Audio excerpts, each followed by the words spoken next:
ಕಾಂಗ್ರೆಸ್ಸಲ್ಲಿ minister ಪದವಿ ಬರಬೇಕಾದ್ರೆ ಅಥವಾ ಸಿಎಂ ಆಗಬೇಕಾದ್ರೆ 500 ಕೋಟಿ ರೂಪಾಯಿ ಕೊಡಬೇಕು ಅಂತ ನವಜೋತ್ ಸಿಂಗ್ ಸಿಧು ಅವರ ಪತ್ನಿ ಮಾತಾಡಿದ್ರು ಸರ್, ಆರೋಪ ಮಾಡಿದ್ರು. ಯಾರು ಪಂಜಾಬ್ ಹಾಸ್ಪಿಟ್ಲಿಗೆ ಸೇರ್ಸೋಣ ಅವನು, ಯಾವ್ದಾದ್ರು ಒಳ್ಳೆ ಮೆಂಟಲ್ ಹಾಸ್ಪಿಟ್ಲಿಗೆ. ಕರ್ನಾಟಕದ್ದು ನಮಸ್ಕಾರ ವೀಕ್ಷಕರೇ, ಸಪ್ತಶ್ವ ಚಾನಲ್ಗೆ ಸ್ವಾಗತ.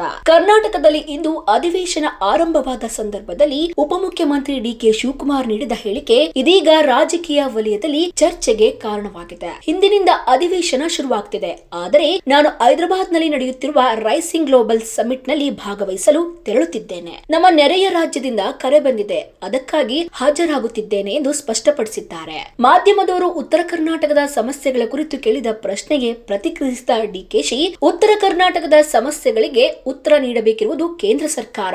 ಮೆಕ್ಕೆಜೋಳ ಹಾಗೂ ಕಬ್ಬಿನ ಬೆಲೆ ವಿಚಾರದಲ್ಲಿ ಬಿಜೆಪಿ ಸಂಸದರು ಯಾರೂ ಮಾತನಾಡುತ್ತಿಲ್ಲ. ಮೆಕ್ಕೆಜೋಳ ಖರೀದಿ ದರ ಮತ್ತೆ ಬೆಲೆ ನಿಗದಿ ಮಾಡಬೇಕಿರುವುದು ಜವಾಬ್ದಾರಿ ಕೇಂದ್ರ ಸರ್ಕಾರದ್ದು. ರೈತರ ಪ್ರಶ್ನೆಯಲ್ಲಿ ಕೇಂದ್ರ ಸರ್ಕಾರದ ನಿಲುವೇನು ಎಂದು ತೀವ್ರವಾಗಿ ಪ್ರಶ್ನಿಸಿದರು. ಜೊತೆಗೆ ಬಸವರಾಜ ಬೊಮ್ಮಾಯಿ ಕೇಂದ್ರ ಸಚಿವರನ್ನು ಈ ವಿಚಾರದಲ್ಲಿ ಕೇಳಿದ್ದಾರೆಯೇ ಎಂದು ಕಟುವಾಗಿ ಟೀಕೆ ಮಾಡಿದ್ರು. ನನ್ನ ಅವಧಿಯಲ್ಲಿ ನೀರಾವರಿ ಇತಿಹಾಸದಲ್ಲಿಯೇ ಯಾರು ಮಾಡದಷ್ಟು ಕೆಲಸ ನಡೆದಿದೆ ಎಂದು ಹೇಳಿದ್ದಾರೆ. ಕಾಂಗ್ರೆಸ್ ಪಕ್ಷದಲ್ಲಿ ಮುಖ್ಯಮಂತ್ರಿಯಾಗಲು ಕೋಟ್ಯಾಂತರ ರೂಪಾಯಿಗಳು ಬೇಕು ಎನ್ನುವ ವಿರೋಧ ಪಕ್ಷದ ಆರೋಪಗಳ ಕುರಿತು ಅವರು ಮಾತನಾಡಬೇಕಾದರೆ ಅಸೆಂಬ್ಲಿಯಲ್ಲಿ ಮಾತಾಡಲಿ. ಆಧಾರವಿಲ್ಲದೆ ಆರೋಪ ಮಾಡಿದರೆ ಜನರು ವಿಶ್ವಾಸ ಇಡುವುದಿಲ್ಲ ಎಂದು ತಿರುಗೇಟು ನೀಡಿದ್ರು. ರಾಜ್ಯ ರಾಜಕೀಯದಲ್ಲಿ ತೀವ್ರತೆಯನ್ನು ಹೆಚ್ಚಿಸಿರುವ ಈ ಹೇಳಿಕೆ ಮುಂದಿನ ಅಧಿವೇಶನದ ದಿಕ್ಕನ್ನು ಹೇಗೆ ಬದಲಾಯಿಸುತ್ತದೆ ಎಂಬುದನ್ನು ಕಾದು ನೋಡಬೇಕಾಗಿದೆ.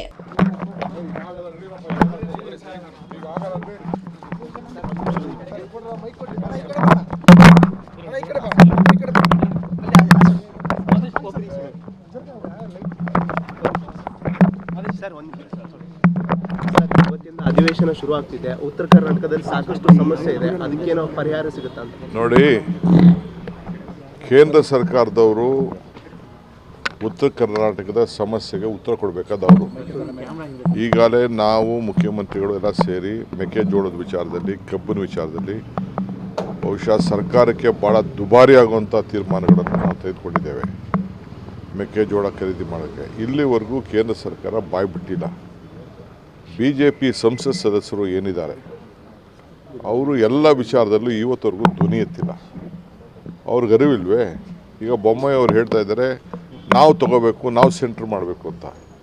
ಕೇಂದ್ರ ಸರ್ಕಾರದ ಪಾಲೇನಿದು? ಬೆಲೆ ತೀರ್ಮಾನ ಮಾಡೋರು ಯಾರು? ಪ್ರತಿಯೊಂದಕ್ಕೂ MRP ಬೆಲೆ ತೀರ್ಮಾನ ಮಾಡೋರು ಅವರು. ಇವತ್ತವರೆಗೂ ಯಾವ ತೀರ್ಮಾನ ಕೂಡ ಅವರು ತೆಗೆದುಕೊಂಡಿಲ್ಲ. ಸೊ ಅದನ್ನು ನಾವು ಹೇಳ್ತೇವೆ, ಪರಿಹಾರ ನಾವು ಕೊಡೋಕ್ಕೆ ನಾವಿರೋದು. ಬಟ್ ಕೇಂದ್ರ ಸರ್ಕಾರದ ಜವಾಬ್ದಾರಿ ಕೂಡ ಇದೆಯಲ್ಲ. ಇಲ್ಲಿವರೆಗೂ ಯಾಕೆ ಬೊಮ್ಮಾಯಿ ಅವರು ಪಾರ್ಲಿಮೆಂಟಲ್ಲಿ ರೈಸ್ ಮಾಡಿಲ್ಲ, ಪ್ರೈಮ್ ಮಿನಿಸ್ಟರ್ ಭೇಟಿ ಮಾಡಿಲ್ಲ, ಅಗ್ರಿಕಲ್ಚರ್ ಮಿನಿಸ್ಟರ್ ಭೇಟಿ ಮಾಡಿಲ್ಲ, ಇವಕ್ಕೆಲ್ಲ ಯಾಕೆ ಮಾಡಿಲ್ಲ ಮಾತಾಡೋರು? ಸೊ ಇಷ್ಟೆಲ್ಲ ಇದೆ ಸರ್. ಅದ್ರ ಜೊತೆ ನೀರಾವರಿ ಸಮಸ್ಯೆ ಇದೆ, ಸಾಕಷ್ಟು ಅವೆಲ್ಲ ನೋಡ್ರಿ, ನಾವು ಮಾಡಿದಷ್ಟು, ನನ್ನ ಅವಧಿಯಲ್ಲಿ ಮಾಡಿದಷ್ಟು ಇತಿಹಾಸದಲ್ಲಿ ಯಾರು ಮಾಡಿಲ್ಲ. ಇತಿಹಾಸ, I will go to the history of Karnataka irrigation department. ಯಾರು ಕೂಡ ಮಾಡೋಕ್ಕಾಗದೆ ಹೋದಂಥ ಇತಿಹಾಸದ ತೀರ್ಪುಗಳನ್ನು ನಾನು ಮಾಡಿದ್ದೇನೆ. ಅರ್ಥ ಆಯ್ತಾ? ನಾನು ಅದನ್ನು ಇಲ್ಲಿ ನಿಮ್ಮ ಅಸೆಂಬ್ಲಿಲಿ ಮಾತಾಡೋಕ್ಕೆ ಹೇಳಿ ಅವ್ರಿಗೆ. ಬಿಜೆಪಿ ಅಸ್ತ್ರ ಮಾಡ್ಕೊಂಡಿದ್ದಾರೆ. ಬಿಡಿ, BJP ಕಾಂಗ್ರೆಸ್ಸಲ್ಲಿ ಮಿನಿಸ್ಟರ್ ಪದವಿ ಬರಬೇಕಾದ್ರೆ ಅಥವಾ ಸಿಎಂ ಆಗಬೇಕಾದ್ರೆ 500 ಕೋಟಿ ರೂಪಾಯಿ ಕೊಡಬೇಕು ಅಂತ ನವಜೋತ್ ಸಿಂಗ್ ಸಿಧು ಅವರ ಪತ್ನಿ ಮಾತಾಡಿದ್ರು ಸರ್, ಆರೋಪ ಮಾಡಿದ್ರು. ಯಾರು ಪಂಜಾಬ್ ಹಾಸ್ಪಿಟ್ಲಿಗೆ ಸೇರ್ಸೋಣ ಅವನು, ಯಾವ್ದಾದ್ರು ಒಳ್ಳೆ ಮೆಂಟಲ್ ಹಾಸ್ಪಿಟ್ಲಿಗೆ. ಕರ್ನಾಟಕದ್ದು ಮೆನ್ಷನ್ ನೋಡಿ, ನಾನು ಈಗ ಸದ್ಯಕ್ಕೆ ಹೈದ್ರಾಬಾದಲ್ಲಿ ಒಂದು ಗ್ಲೋಬಲ್ ಸಮಿಟ್ ಏನೋ ಒಂದು ಮಾಡ್ತಾ ಇದ್ದಾರೆ. ನಾನು ಕರೆದಿದ್ದಾರೆ, ನಮ್ಮ ನೈಬರಿಂಗ್ ಸ್ಟೇಟು, ನಮ್ಮ ಫ್ರೆಂಡ್ಲಿ ಸ್ಟೇಟು. ಸೊ ಆ ದೃಷ್ಟಿಯಿಂದ ಅಟೆಂಡ್ ಮಾಡೋಕ್ಕೆ ನಾನು ಕೆಲವು ಆಫೀಸರ್ಸು ಹೋಗ್ತಾ ಇದ್ದೀವಿ. ಸೊ ಅಷ್ಟಿದೆ, ಮಿಕ್ಕಿದೇನೂ ಇಲ್ಲ.